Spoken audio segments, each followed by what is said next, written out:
This is Sheriff Knezovich. With me today, I have our prosecutor, Larry Haskell.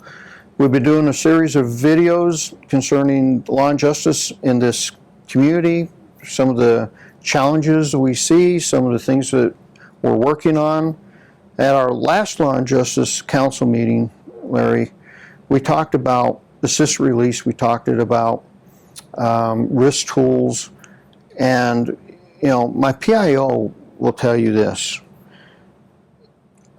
Because of his interaction with people on Facebook and everything else, our citizens are very, very frustrated when they read press releases from us of 17-time convicted felon caught with a firearm, committing another felony, and getting released without bond, or getting a $1,000 bond. The citizens out there are furious about that. They are angry. How can you have somebody and say, with a convicted felon that is committing more crimes with a gun, and say that you're serious about dropping gun violence when you won't hold anybody accountable? How does that work? And then we talked about, a risk tool to help judges decide who gets bond, who gets OR'd. And one of the judges stated that, well, we don't want a risk tool anymore. Now, I can tell you that took me aback a little, because for 16 years we've been trying to develop a good risk tool to give the judges as much information as we can to make sure that they have all the information to make these decisions on who gets released. I was told, no, we don't want that. Apparently it increases disparity. No, what risk tools do is keep people that commit high-level crimes in jail. The disparity is just a tag-along, because you have people that are committing crimes at a higher rate, a higher level, and we don't live in utopia, and that's not based on proportion. But another thing that they said was, Sheriff, past actions is no way an indicator of future actions. Now, that really took me back, because I've always been told, and one of the strongest maxims I've ever seen when it comes down to human behavior is, past behavior is a clear indicator of future behavior. What do you have to say about some of the things that were said in that meeting? Well, Sheriff, it's been really interesting to see the rise and fall of the popularity of the risk tool. For the longest time, and throughout most of the time that I've been the elected prosecutor here, there was a lot of effort, time, and expense put into developing a risk tool. You may recall the SAFER tool. And then after that one fell flat, then we went with the Arnold tool that's been around for a long time.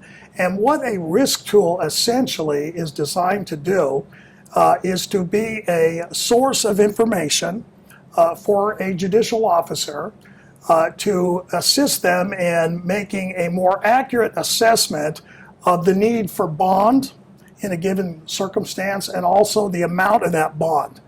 Those tools, among other things, are developed around the notion that past behavior is in fact a reasonable predictor of future behavior.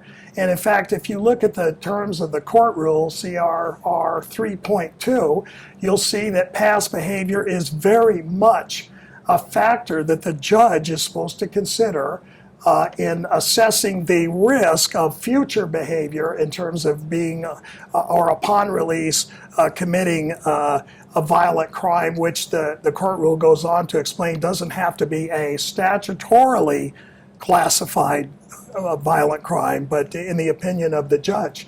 So among the factors that a judge considers and prosecutors argue, and please note that prosecutors do not get to set the bond. That's entirely a judicial function. But in any case, we argue prior convictions, history of response to judicial process and orders, warrant history, as well as the nature and type of charge that we're dealing with right at the moment, which, as you know, we have violent crime and property crime both on the rise in the county. So we argue the facts and circumstances of the current case as well, as those other factors that I mentioned. Right now, I don't believe we're using a risk tool because they've fallen out of favor for the reasons, Sheriff, that you've already indicated. However, it is also important to note that the core rule hasn't changed in a long time. What has changed, though, of late, in the last few years, is the philosophy of the judges in the application of the rule.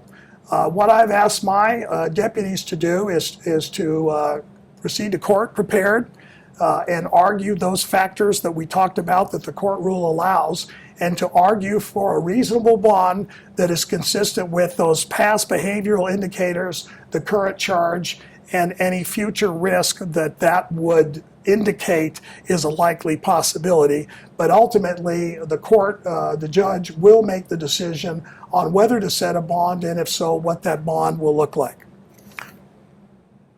Again, Larry, when the judge stated that past behavior is not a indicator of future behavior, that just took me aback, because it goes counter to everything that you just said. I mean, the entire structure of what you said is based on a person's behavior.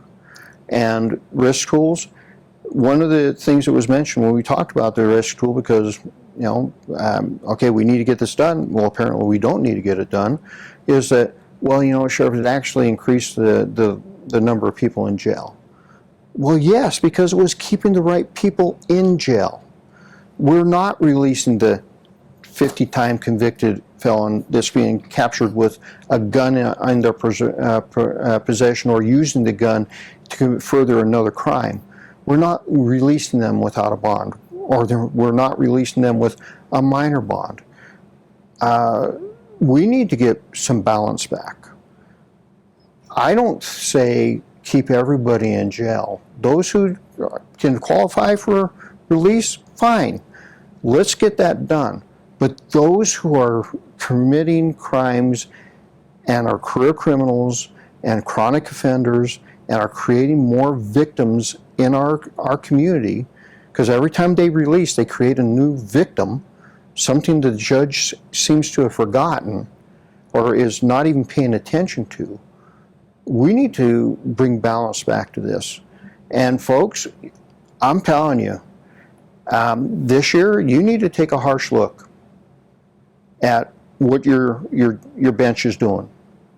And you need to take a harsh look at some of the philosophies. The philosophy of somebody's past behavior not being weighed in the decision whether to release them is a danger to this community. This is Sheriff Knezovich. Just something to think about. Have a good day.